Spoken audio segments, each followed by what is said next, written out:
ಪ್ರಾವೃತ ಕಲ್ಪ ಪ್ರಾಭವ ವಿಪ್ರ ಪ್ರೇರಿತ ಪರ ದಿಕ್ಪೂರ ಪ್ರದ ಕರ್ಪೂರ ಪ್ರಭ ಅರ್ಪಿಂತು ಶಂಕರ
ಶತ್ರುಘ್ನ ನಿಲ್ಲಿಸಿ.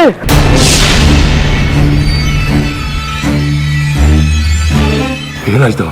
ಒಂದೇ ಹೊಡೆತಕ್ಕಾದ ಅನಾಹುತ ಸಾಲ್ದ, ಅಲ್ಲಿ ಅಗ್ನಿಕುಂಡ ನಂದು ಹೋಗಿದೆ. ಇದಕ್ಕಿಂತ ಅಪಶಗ್ನ ಬೇರೊಂದಿಲ್ಲ. ಇಡೀ ಊರಿಗೂರೇ ನಡುಗ್ದಂಗಾಯ್ತು. ವಿಚಿತ್ರವಾದ ಗಾಳಿ ಬೀಸ್ತು. ಒಂಥರ ವಾತಾವರಣನೇ ಬದಲಾಯ್ತು. ಗಮನಿಸಿದ್ರ?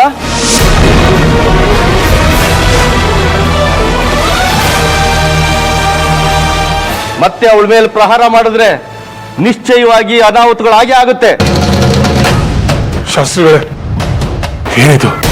ಮಾಡಬಾರ್ದನ್ನ ಮಾಡಿದ್ರೆ ಆಗಬಾರ್ದೇ ಆಗುತ್ತೆ ಶತ್ರುಘ್ನ.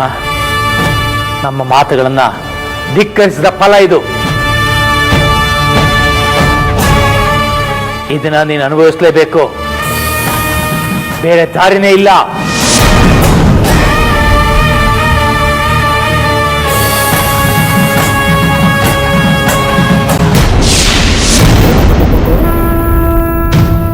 ಶತ್ರುಘ್ನ, ಶನಿ ನಿನ್ನ ಹೆಗಲೇರಿ ಕುಳಿತಿದ್ದಾಯ್ತು. ಇಲ್ಲಿಂದ ನಿನ್ನ ಘೋರಾತಿ ಘೋರ ದಿನಗಳು ನಿನ್ನನ್ನ ನೆರಳಿನ ಹಾಗೆ ಹಿಂಬಾಲಿಸ್ತವೆ. ನಿನ್ನ ಅಹಂಕಾರಕ್ಕೆ, ನಿನ್ನ ಅಟ್ಟಹಾಸಕ್ಕೆ ತಕ್ಕ ಪ್ರತಿಫಲಗಳು ಸಿಗ್ತವೆ. ಇನ್ನು ನೀನು ಉಸಿರಾಡೋ ಶವ ಅಷ್ಟೇ, ಅನುಭವಿಸು.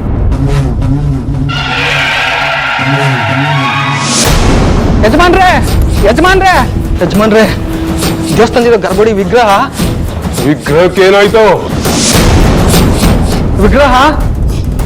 ವಿಗ್ರಹ ಬಿರುಕ್ಬಿಟ್ಬಿಟ್ಟಿದೆ.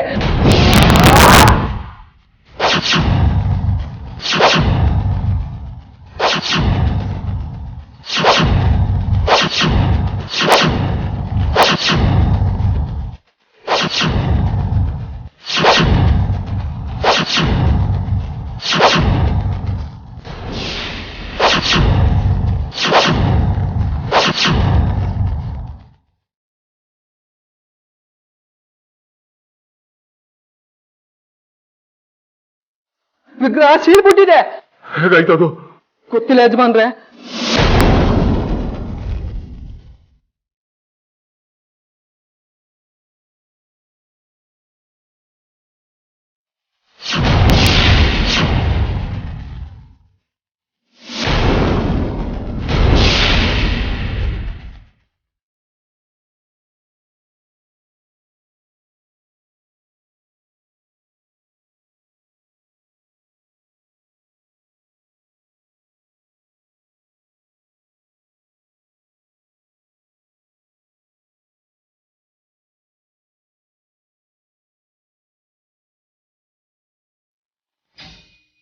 ಪರಮೇಶ್ವರ, ನಿಮಗೆ ಕೋಟಿ ಕೋಟಿ ವಂದನೆಗಳು.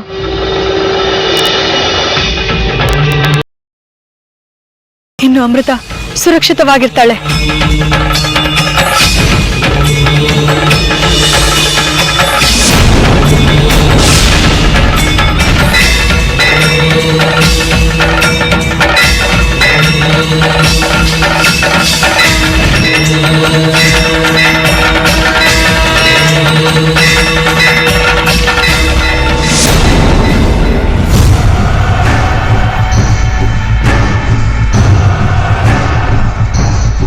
ಶಾಸ್ತ್ರಿಗಳೇ, ಏನಾಗ್ತಾ ಇದೆ ಇಲ್ಲಿ?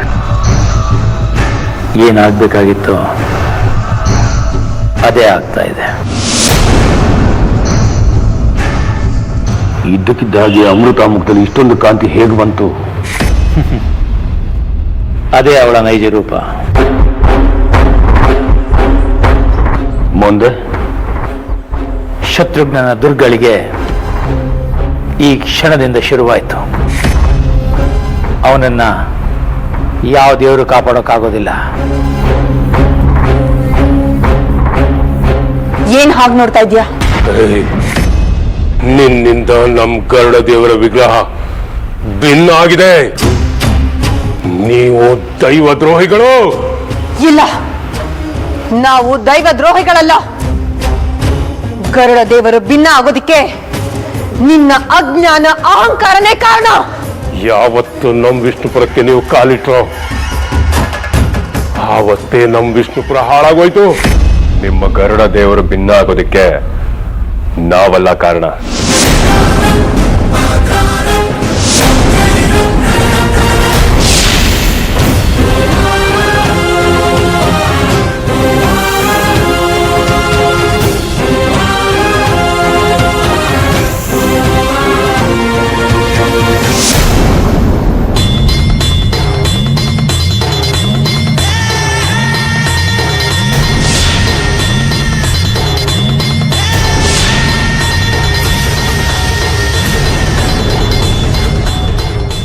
ಶತ್ರುಘ್ನ, ಗರುಡ ಹೋಮದ ಗೆರೆನ ಹಾಕಿ ನಮ್ಮ ಅಮೃತನ ಎಷ್ಟು ಕಾಡಿಸ್ದೆ ಅಲ್ವಾ? ಇನ್ನು ಅವಳು ನಿನ್ಗೆ ಹೇಗ್ ಕಾಡ್ತಾಳಂತ ನೋಡ್ತಾ ಇರು. ತಾಯಿಯ ಗರ್ಭದಿಂದ ಯಾಕಾದ್ರೂ ಹೊರಗ್ ಬಂದು ಅಂತ ಅನಿಸ್ಬೇಕು ನಿಂಗೆ. ಪ್ರತಿದಿನ ಪ್ರತಿ ಕ್ಷಣ ನೀನು ವಿಲ ಅಂತ ನರಳಿ ಒದ್ದಾಡ್ಬೇಕು. ಹಾಗ್ ಮಾಡ್ತೀವಿ. ತಾವು ಮಾಡಿರೋ ತಪ್ಪಿಂದ, ನಾಗಗಳ ಶಾಪದಿಂದ ಶತ್ರುಘ್ನ ಈ ಊರಿನ ಜನ ಮಾತ್ರ ಅಲ್ಲ, ಈ ಊರಿನ ದೇವ್ರು ಆ ಗರುಡ ದೇವ ಸಹ ಅನುಭವಿಸ್ಬೇಕು. ಅಮೃತ ಪಟ್ಟ ಯಾತನೆಯ 10 ಪಟ್ಟು ನರಕ ನೀವು ಅನುಭವಿಸ್ಬೇಕು. ಅಮೃತಾಳನ್ನ ಇನ್ನು ಈ ಊರಲ್ಲಿ ತಡೆಯೋರು ಯಾರೂ ಇಲ್ಲ.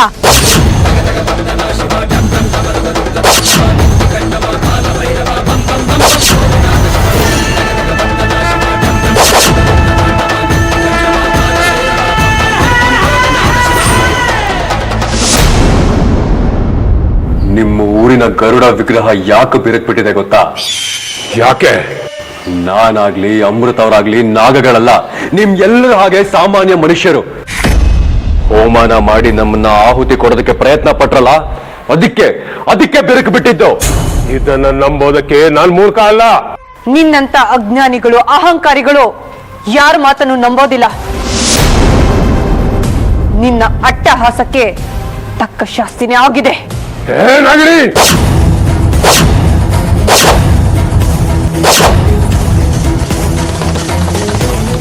ಇಷ್ಟಾದ್ರೂ ನಿನ್ನ ಅಹಂಕಾರ ಅಡಗಿಲ್ಲ ಅಲ್ವಾ? ಇದಕ್ಕೆ ಕಾರಣ ನಾವಂತೂ ಅಲ್ವೇ ಅಲ್ಲ.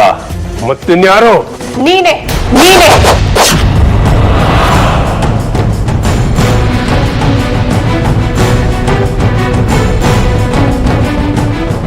ನಿನ್ನ ದರ್ಪ, ದೌರ್ಜನ್ಯ, ನಾನು ಅನ್ನೋ ದುರಹಂಕಾರ.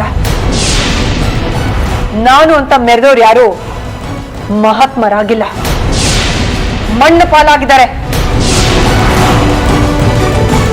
ಒಂದು ಹೇಳ್ತಾ ಇದ್ದೀನಿ, ಕೇಳಿಸ್ಕೊ. ಹೀಗೆ ಭಿನ್ನ ಆಗಿರೋ ವಿಗ್ರಹಕ್ಕೆ ಪೂಜೆ ಮಾಡೋದಕ್ಕಾಗೋದಿಲ್ಲ. ನಿನ್ನ ವಿಷ್ಣುಪುರ ಇನ್ನು ಸ್ಮಶಾನ ಆಗತ್ತೆ. ಈಗಾಗಿರೋದೇ ಸಾಕು.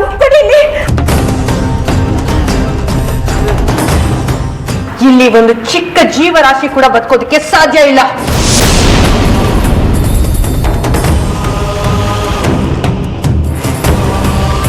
ಹೌದೌದು, ನೀನು ಹೇಳ್ದಂಗೆ ಆದರೂ ಆಗ್ಬೋದು. ಭಗವಂತ, ನನ್ನಿಂದ ಅಪಚಾರ ಆಗಿದ್ರೆ ಕ್ಷಮಿಸ್ಬಿಡಪ್ಪ ತಂದೆ.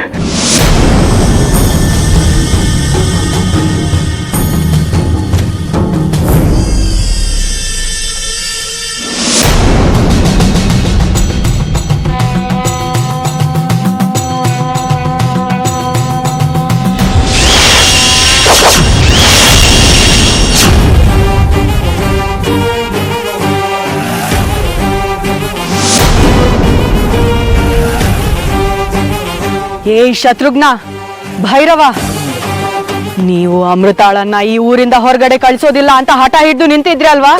ಈಗ ನೋಡಿ, ನಾನು ಅಮೃತಾಳನ್ನ ಹೇಗ್ ನಿರಾಯಸವಾಗಿ ನಿಮ್ಮ ಬಂಧನದಿಂದ ಮುಕ್ತಿಗೊಳಿಸ್ತೀನಿ ಅಂತ. ನನ್ನನ್ನಾಗ್ಲಿ ಅಮೃತಾಳನ್ನಾಗ್ಲಿ ನೀವು ಯಾರು ಏನೂ ಮಾಡೋದಕ್ಕಾಗೋದಿಲ್ಲ. ಅನ್ಯಾಯ, ಅಕ್ರಮ, ಬಂಧನವನ್ನ ಆ ಪರಮೇಶ್ವರ ಎಂದಿಗೂ ಸಹಿಸಲ್ಲ. ಸಂಕಷ್ಟದಲ್ಲಿ ಸಿಲುಕಿರೋ ಪ್ರತಿ ನಾಗಗಳ ರಕ್ಷಣೆಗೆ ಆ ಪರಮೇಶ್ವರ ಬಂದೇ ಬರ್ತಾನೆ ಅನ್ನೋದಕ್ಕೆ ಈ ಕ್ಷಣನೇ ಸಾಕ್ಷಿ.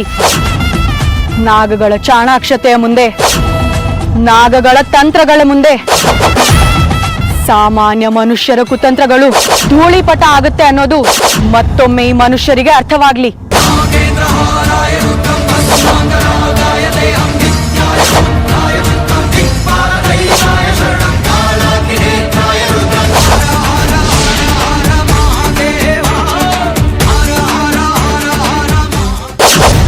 ಅರ್ಚಕ್ರೆ, ನಿಮ್ಗೆ ತಲೆಗಿಲೆ ಕೆಟ್ಟಿದೆಯಾ? ಇವಳೇನೋ ಹೇಳಿದ್ಲು ಅಂತ ಅದನ್ನೇ ನೀವು ನಂಬ್ತಾ ಇದ್ದೀರಲ್ಲ. ಯಾರು ಏನೇ ಹೇಳಿದ್ರು ನಾನು ನಂಬಲ್ಲ. ಇವರು ನಾಗಗಳು, ಇವರು ನಾಗಗಳೇ. ಇಲ್ಲ,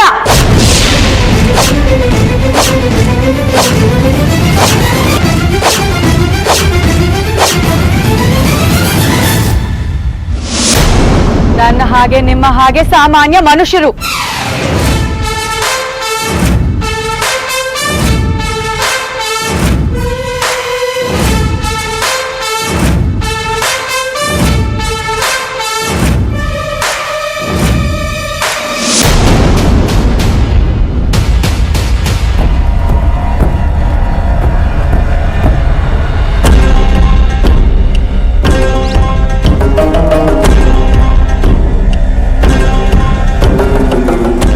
ಇಷ್ಟು ಖಂಡಿತವಾಗಿ ಹೇಗೆ ಹೇಳ್ತೀಯಾ?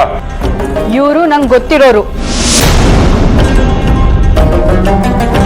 ಇವ್ರು ನಾಗಗಳಲ್ಲ ಅಂತ ಹೇಗ್ ನಿರೂಪಿಸ್ತೀಯ? ಬಾಬಾ ಇದ್ದಾರೆ, ಶಾಸ್ತ್ರಿಗಳಿದ್ದಾರೆ, ಅವರೇ ಪರೀಕ್ಷೆ ಮಾಡ್ಲಿ. ಅದು ಯಾವುದು ಬೇಡ. ಗರುಡ ಹೋಮದ ಭಸ್ಮದ ಗೆರೆಯನ್ನ ಇವ್ರು ದಾಟಿದ್ರೆ ಇವ್ರು ನಾಗಗಳಲ್ಲ ಅಂತ ನಾನೇ ಒಪ್ಕೊಳ್ತೀನಿ.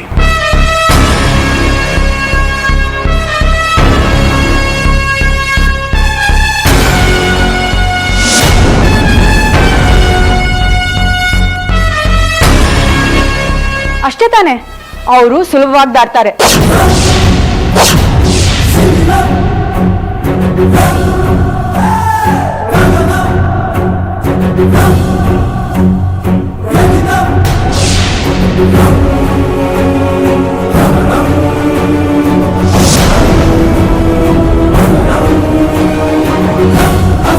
ಇಷ್ಟಕ್ಕೂ ನೀನ್ ಯಾರು?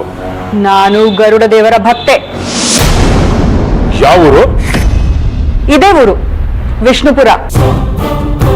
ಇಲ್ಲಿ ತನಕ ನಾನು ಈ ಊರಲ್ಲಿ ನಿನ್ನ ನೋಡೇ ಇಲ್ವಲ್ಲ? ನಾನ್ ನಿಮ್ಮನ್ನ ನೋಡಿದ್ದೀನಿ. ನಾನು ಹುಟ್ಟಿದ್ದು ಬೆಳೆದಿದ್ದು ಇಲ್ಲೇ. ಆದ್ರೆ ಇವತ್ತಿನ ಹಾಗೆ ನಿಮ್ಮ ನೋಡೋ ಅವಕಾಶ, ಸನ್ನಿವೇಶ ನಂಗೆ ಬಂದಿರ್ಲಿಲ್ಲ. ನೀನು ಮಾತಾಡ್ತಾ ಇರೋದನ್ನ ನೋಡ್ತಾ ಇದ್ರೆ ನನ್ಗೆ ಯಾಕೋ ಅನುಮಾನ ಬರ್ತಾ ಇದೆ. ನನ್ನೊಬ್ಬಳನ್ನ ಮಾತ್ರ ನೀವು ಅನುಮಾನದಿಂದ ನೋಡೋದಿಲ್ಲ, ಪ್ರತಿಯೊಬ್ಬರನ್ನು ಅನುಮಾನದಿಂದಲೇ ನೋಡ್ತೀರಾ. ಅದು ನಿಮ್ಮ ಹುಟ್ಟುಗುಣ. ಏಯ್, ಅಗತ್ಯಕ್ಕಿಂತ ಹೆಚ್ಚಿಗೆ ಮಾತಾಡ್ತಾ ಇದೆಯಾ ನೀನು? ಶತ್ರುಘ್ನ, ಆವೇಶ ಪಡೋ ಸಮಯ ಅಲ್ಲ ಇದು. ಅವಳು ಏನು ಹೇಳ್ತಾ ಇದ್ದಾಳೆ ಅನ್ನೋದನ್ನ ಸರಿಯಾಗಿ ಕೇಳಿಸ್ಕೊ. ಅಲ್ಲ, ನೀನ್ ನಮ್ಮೂರ್ನವಳೆ ಆಗಿದ್ರೆ ಇವ್ರ ಪರವಾಗಿ ಯಾಕೆ ನಿಂತಿದ್ಯಾ?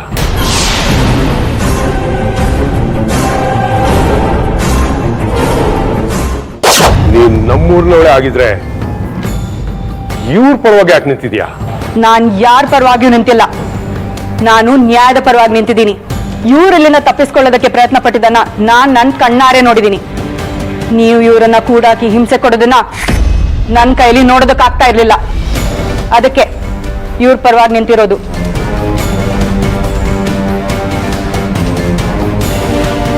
ಅಲ್ಲ, ಒಂದ್ ಮಾತು ಕೇಳ್ತೀನಿ, ಉತ್ತರ ಕೊಡಿ. ಇವರಿಬ್ರು ನಮ್ಮೂರಿಗೆ ದೇವ್ರ ಪೂಜೆಗೆ ಬಂದಿರೋ ತಪ್ಪ? ದೇವ್ರು ಅಂತ ಅಂದ್ಮೇಲೆ ಭಕ್ತರು ಬರೋದು ಸಹಜ ತಾನೆ? ಕಾಗೆ ಕೂರೋದಕ್ಕೂ ರೆಂಬೆ ಮುರಿಯೋದಕ್ಕೂ ಒಂದೇ ಆಯ್ತು. ಹಾಗೆ ಇವರು ಬಂದಿದ್ದಾರೆ, ಹೋಮದ ಜ್ವಾಲೆ ಆರೋಗಿದೆ.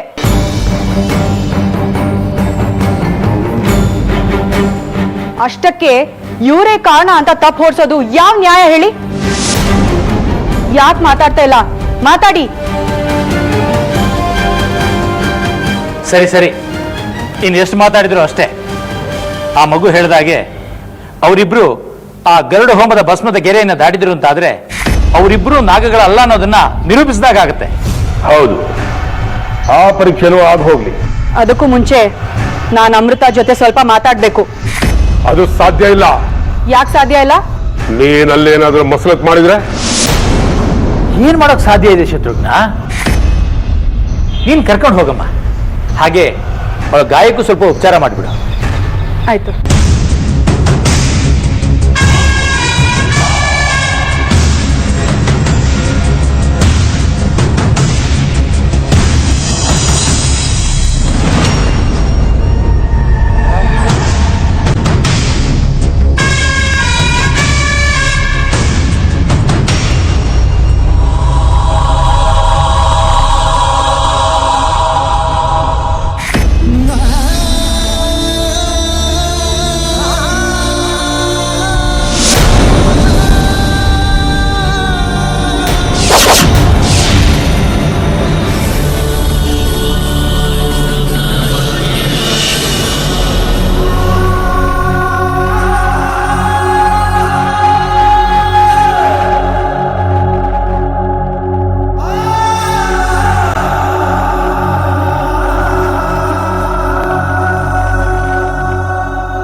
ನನಗೊಂದು ಅರ್ಥ ಆಗ್ಲಿಲ್ಲ. 2 ಗಳಿಗೆಯ ಕಾಲ ನನ್ನ ನಾಗಶಕ್ತಿಗಳು ನನ್ನಲ್ಲಿರ್ಲಿಲ್ಲ. ಅದಕ್ಕೆ ಕಾರಣ ನಾಗ ಪ್ರದೋಷ ಕಾಲ. ಅದು ಆಶ್ಲೇಷ ನಕ್ಷತ್ರದಲ್ಲಿ ಬಂದಿರೋದ್ರಿಂದ ಭೂಮಿಯ ಸ್ಪರ್ಶದಲ್ಲಿರೋ ಎಲ್ಲ ನಾಗಗಳ ಶಕ್ತಿಯು ಕೂಡ ಆ ಶಿವನಲ್ಲಿ ಆಯ್ಕೆಯಾಗಿರುತ್ತೆ. ದುರ್ಗಳಿಗೆಗಳು ಎಲ್ಲರನ್ನ ಕಾಡೇ ಕಾಡುತ್ತವೆ. ಅಮೃತ, ನೀನ್ ಮಾಡೋದಕ್ಕೆ ಹೊರಟಿರೋದಾದ್ರೂ ಏನು? ನಾವು ಆ ಭಸ್ಮದ ಗೆರೆನ ದಾಟೋದಕ್ಕಾದ್ರೂ ಆಗುತ್ತಾ? ಅದ್ರ ಶಕ್ತಿ ಇನ್ನೂ ಹಾಗೆ ಇದೆ. ಅದರ ಶಕ್ತಿ ಕ್ಷೀಣಿಸಾಯ್ತು. ಅದನ್ನ ದಾಟೆ ತಾನೆ ನಾನು ವಿಷ್ಣುಪುರದ ಒಳಗೆ ಬಂದಿದ್ದು.